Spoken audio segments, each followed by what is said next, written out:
إن الحمد لله نحمده ونستعينه ونستغفره ونستهديه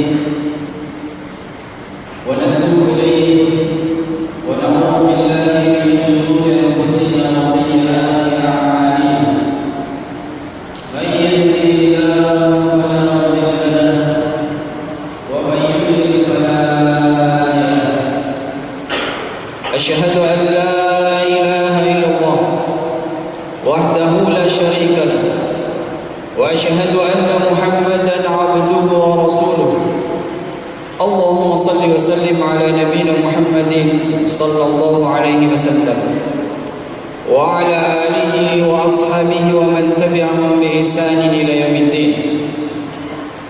وقد قال الله تعالى في كتابه الكريم: يا أيها الذين آمنوا اتقوا الله حق تقاته ولا تموتن إلا وأنتم مسلمون.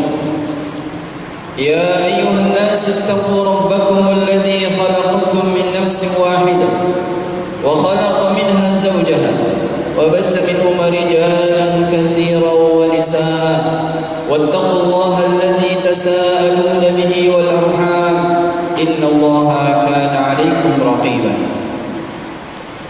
أيها الحاضرين jamaah yang dimuliakan Allah, marilah kita senantiasa bersyukur kepada Allah Subhanahu wa taala atas limpahan nikmat yang diberikan oleh Allah Subhanahu wa taala kepada kita. Yang kalau seandainya kita menghitung nikmat yang diberikan oleh Allah Subhanahu wa taala, maka niscaya kita tidak akan bisa menghitung nikmat tersebut. Sebagaimana Allah Subhanahu wa taala berfirman, "Wa in ta'uddu ni'matallahi la tuhsuha."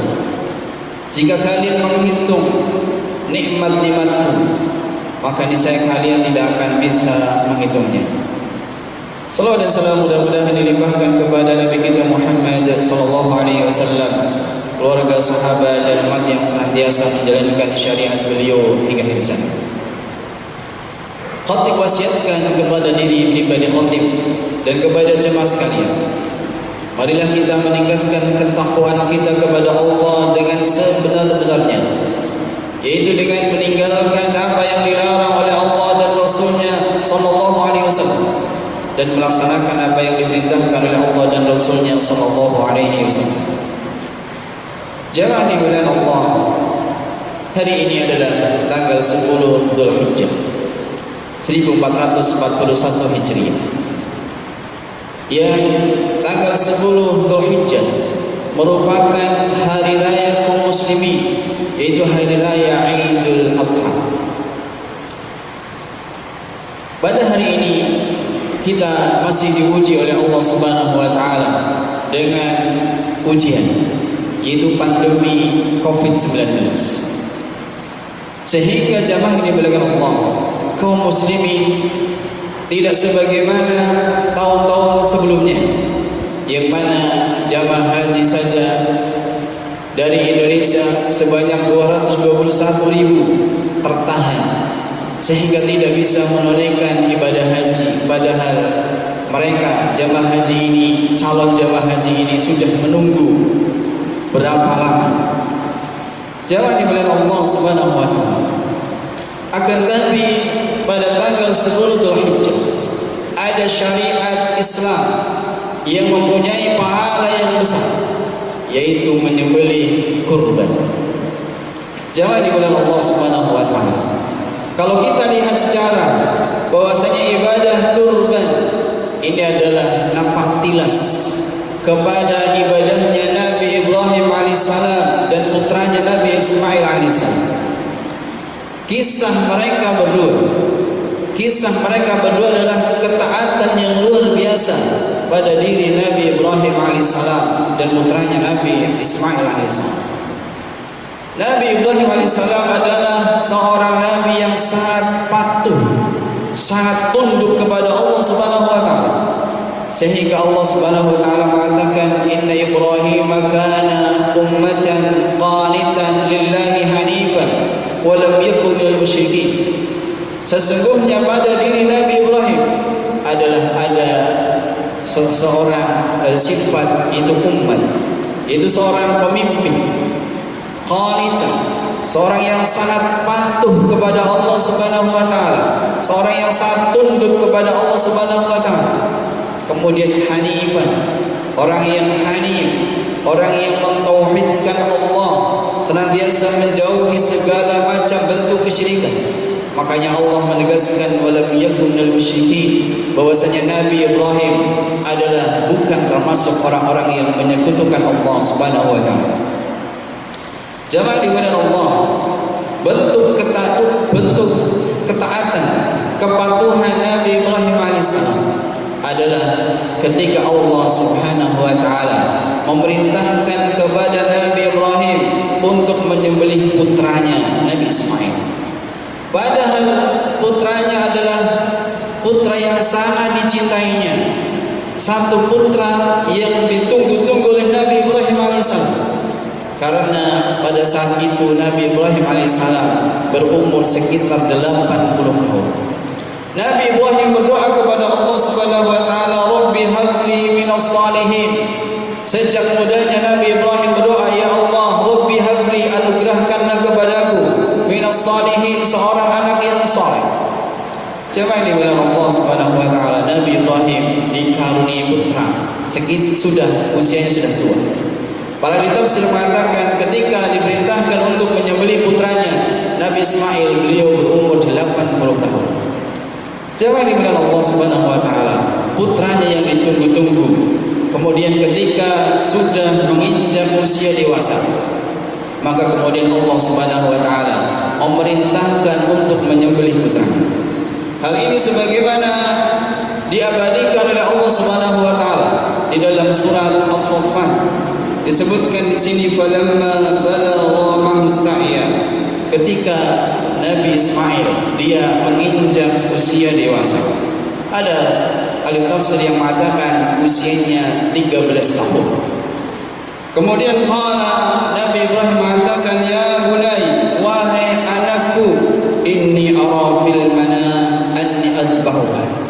Sesungguhnya aku melihat dalam mimpi saya menyembelihmu. Jamaah dimuliakan Allah Subhanahu wa taala.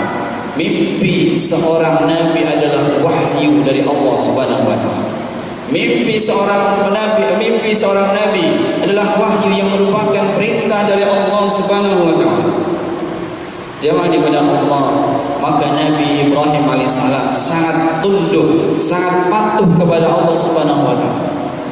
Jamaah dimuliakan Allah, akan tapi beliau juga sebagai seorang bapa, sebagai seorang ayah, maka seorang ayah yang bijaksana, seorang ayah yang baik, maka kemudian beliau menyatakan perintah tersebut kepada putranya Nabi Ismail alaihissalam. Kemudian kata Nabi Ibrahim, kemudian beliau mengatakan, inni anni adbahuka fanzur madza tara. Wahai putraku, sesungguhnya aku melihat dalam mimpiku aku menyembelihmu. Maka Nabi Ibrahim bertanya, fanzur madza tara, bagaimana pendapatmu? Jamaah dimuliakan Allah, ini pertanyaan dari seorang bapa kepada putranya. Nabi Ismail adalah anak yang soleh, bapaknya soleh, anaknya soleh, istrinya juga soleh. Maka Nabi Ibrahim memiliki putra yang soleh.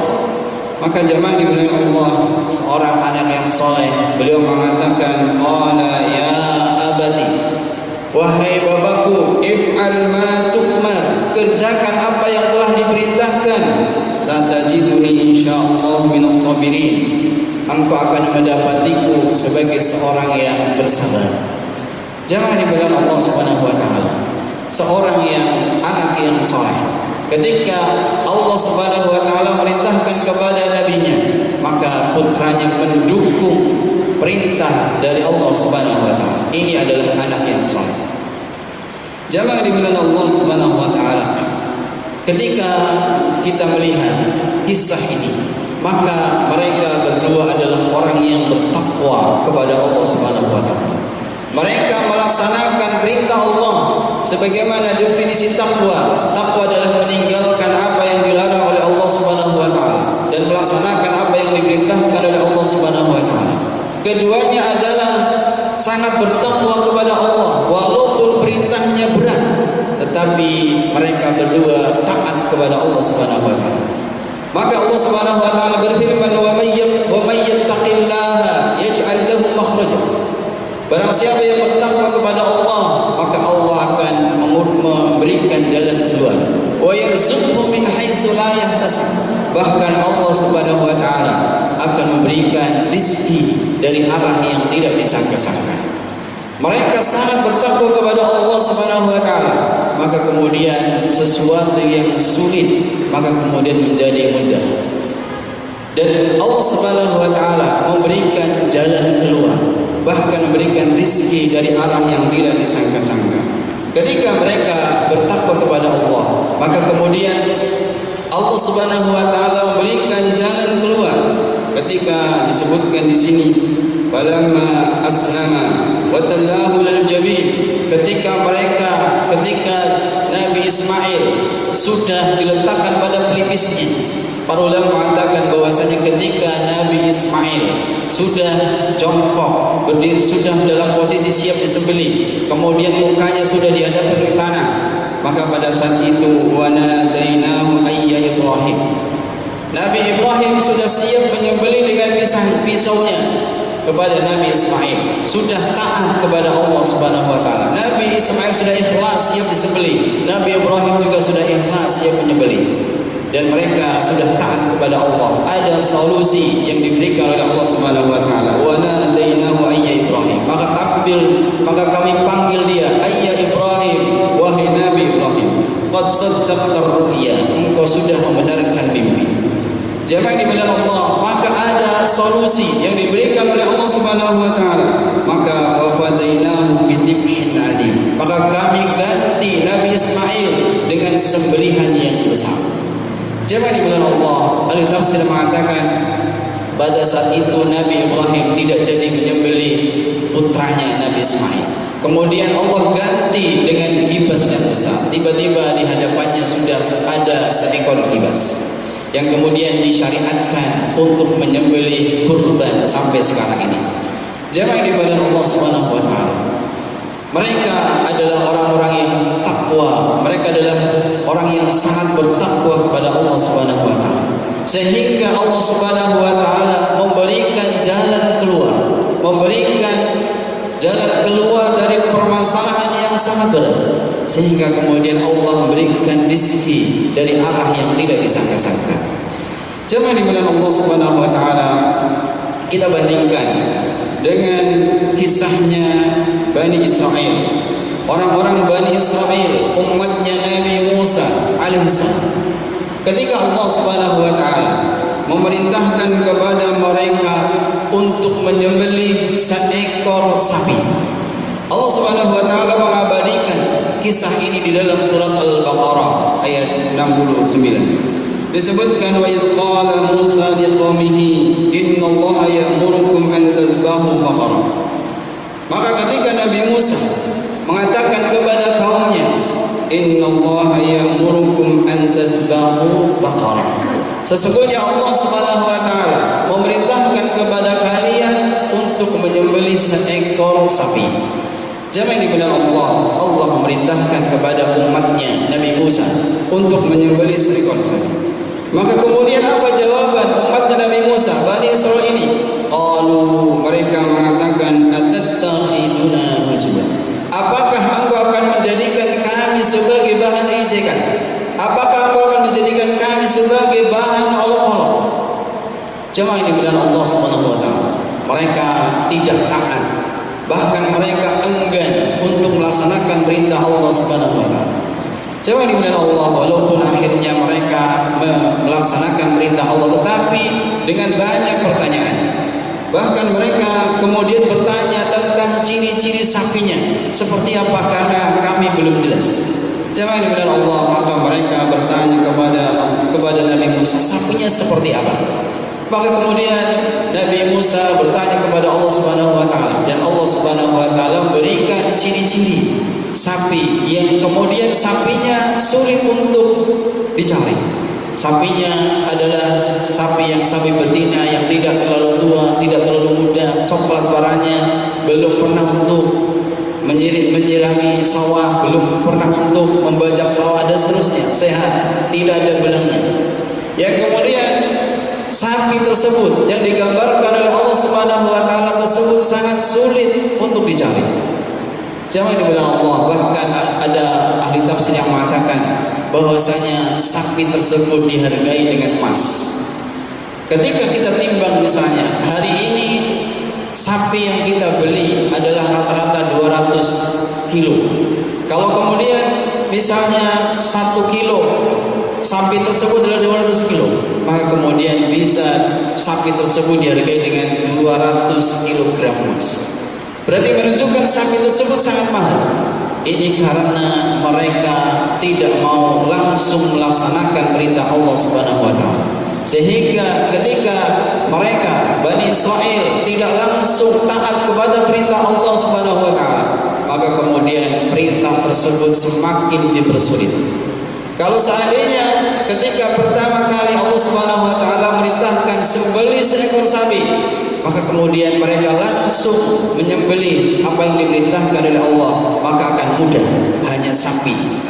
Semua bentuk sapi dipersilahkan, tetapi kemudian karena mereka banyak pertanyaan sapinya seperti apa, maka kemudian akhirnya mereka sulit sekali untuk mencari sapi yang digambarkan oleh Allah Subhanahu wa taala.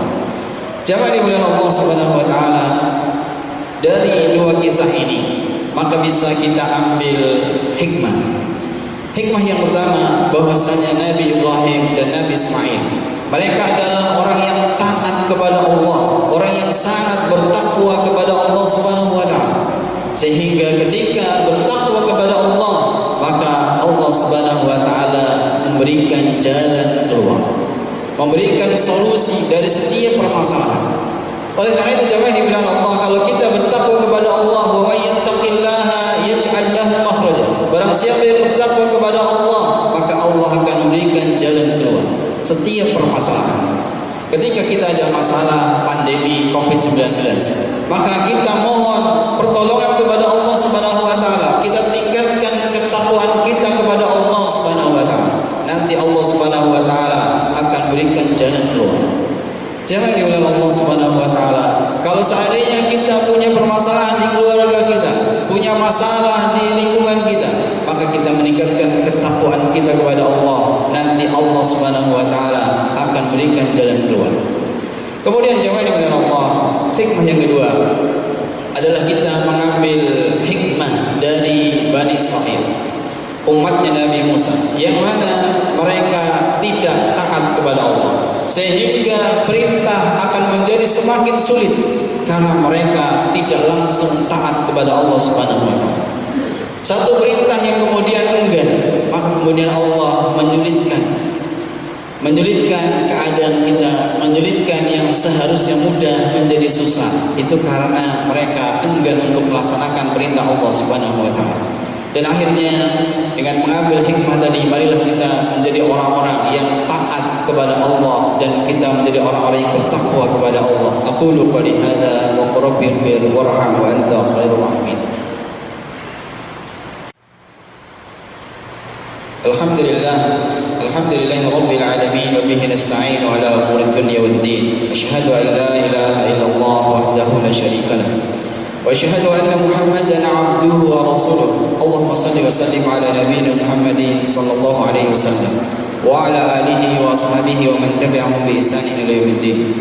Jamaah Jumat yang dimuliakan Allah, pada khutbah yang kedua kami simpulkan bahwasanya tanggal 10 Dzulhijjah yang bertepatan dengan Idul Adha ada syariat, yaitu kita beribadah kurban. Kita mengingat kembali kisahnya Nabi Ibrahim dan Nabi Ismail yang mereka sangat taat kepada Allah Subhanahu wa taala. Kita berharap kita juga adalah orang-orang yang taat kepada Allah, sehingga kemudian kita menjadi orang-orang yang beruntung di dunia dan di akhirat. Marilah kita berdoa kepada Allah. A'udzubillahi minasyaitonir rajim. Allahumma shalli wa sallim ala nabiyyina Muhammad. Rabbana lakal hamdu kama yanbaghi li jalali wajhikal karim wa 'azimi sultanik. Allahumma ighfir lil muslimina wal muslimat wal mu'minina wal mu'minat al ahya'i minhum wal amwat. Rabbana la tuzigh qulubana ba'da idh hadaytana wa hab lana min ladunka rahmah innaka antal wahhab. Allahumma inna نسألك الهدى والتقى والعفاف والغنى. اللهم انفعنا بما علمتنا وعلمنا ما ينفعنا وزدنا علما نافعا مباركا فيه. اللهم اغفر لنا ولوالدينا وارحمهما كما ربيانا صغارا. ربنا آتنا في الدنيا حسنة وفي الآخرة حسنة وقنا عذاب النار. سبحان ربك رب العزة عما يصفون وسلام على المرسلين والحمد لله رب العالمين. وقيم الصلاة.